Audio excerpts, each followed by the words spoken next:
Walid, let me go back and ask you this, because I mentioned it before the break. The Arab Spring, what they're calling the Arab Spring, Mubarak being overthrown, a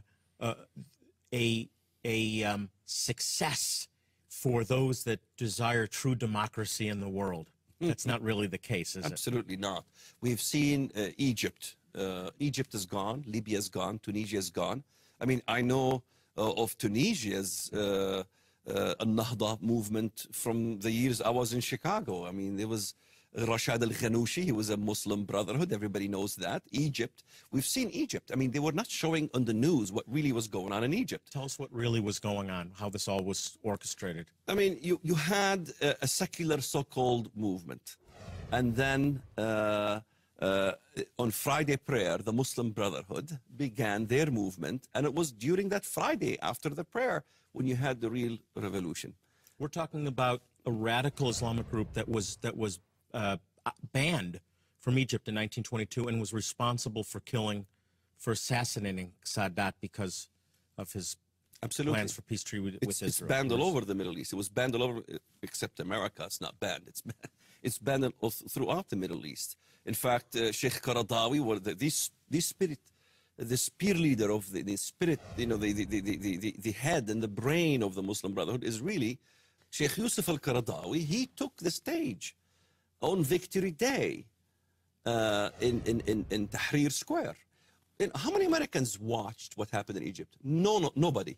Nobody showed 2 million Egyptians in Tahrir Square crying out, Al-Quds Rahin Shuhada bil Malayin. English, to Jerusalem we march, martyrs by the millions. To Jerusalem we march. That's from the Bible, by the way, Zechariah. Jerusalem will be, what? A trembling cup to all who surrounding nations. And so you had Wa'il Ghunaim. Wa'il Ghunaim was the Twitter boy. Everybody was talking about on Fox and CNN and how this is a secular revolution in Egypt. What happened on Victory Day? He was thrown out of the stage. Who took the stage and spoke on Victory Day in Egypt? It was none other than the spearhead of the Muslim Brotherhood, Sheikh Yusuf al-Qaradawi. So you were talking to me at lunch, and I forgot the word in Arabic, but this idea, the strategy, the Muruna. Muruna, the end is the same, the dominance of Sharia law throughout the world, but the strategy is different. Talk about this. You know, I mean, the question people need to ask themselves, what happened? Has Al-Qaeda, has the Muslim Brotherhood, has the leopard shed its spots all of a sudden? All of a sudden, they're all peaceful. What's going on? What's going on was a plan from 1989, December, in fact, in the U.S., in which the spirit leader of the Muslim Brotherhood, Sheikh Yusuf al-Qaradawi, met with other Muslim Brotherhood in the United States of America, and they decided to begin a movement and a teaching and a new doctrine called Muruna, which means how to be flexible, flexibility in Islam. In fact, I'll read a quote of what Muruna is. Many Americans heard of taqiyya wal kitman, how to defend the faith, how to cover the faith, how to smile in the face of your enemy while you harbor inner animosity towards them. In other words, put a different face. And this is terrorist ploy. Absolutely. And Muruna is part of Islam. And so Qaradawi says, he gives it names, doctrine of balance. This is what doctrine of balance within Muruna states. Look what he says, to balance between good and evil. In other words, Muslims need to do evil. How can they do evil and be forgiven? For evil is a sin. To balance between good and evil, and if they conflict with each other, we make priority as to when we put ahead evil for the sake of good. In other words, you can do evil things, but it's for the sake of good. The way the U.S. looks at things, as they look at the lesser of the two evils, at this moment, they're thinking, okay, what's happened in the Middle East? Tunisia has become a Sharia institution now. It's going to become all Islamized. Libya, Muammar Gaddafi is no more. Things I've said in your program that will happen years ago and already happened.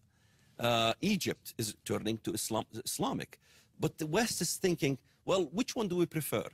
Iran's fiery brand of Islam or a moderate Islamic government in the Middle East? Turkey being so-called moderate, but they're not moderate at all.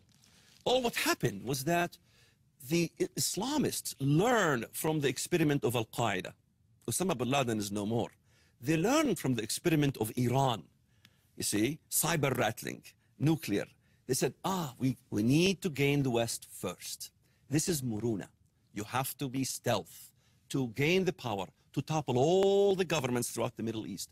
Then we can proclaim a caliphate. The proclamation of an Islamic caliphate is part of the system. Israel is in great danger. But I'm not worried about Israel. Yes, it's in a great danger, but we keep forgetting about the most important element in the Bible, God. God is in the side of Israel. Iran will gain its nuclear, no question. In fact, I've won this gentle... Wait, say that again, because that's a big statement. You believe that Iran is going to succeed in developing nuclear weapons and then do what? Launch them against Israel? They could launch them against Israel, but remember, the Israelis have the aero missile. It could meet any missile coming from Iran midway over on top of Saudi Arabia. And if you look at the Bible, remember, the harlot is destroyed by two entities, by the people of the hand of my people, Israel. And then you have in Isaiah 21, arise, O Elam, to destroy what? Arabia. Elam is Iran. Persia will destroy Arabia. I believe Arabia is the harlot of Babylon. If you look at the Bible, when you read Babylon in the Bible, all the names of the cities, entities, regions within those Babylon in the Bible, you will never find any ancient name of any Babylonian city. There is no mention of Kalna, Sumer, Akkad, Babel, Erech. Every single vicinity is in Arabia. The burden against Dumma is in Arabia. The burden against the Didan, Kedar, those are all in Arabia. It's born from Babylon. That's why it's called the daughter of Babylon. We need to focus on Saudi Arabia because it is mentioned heavily in the Bible. So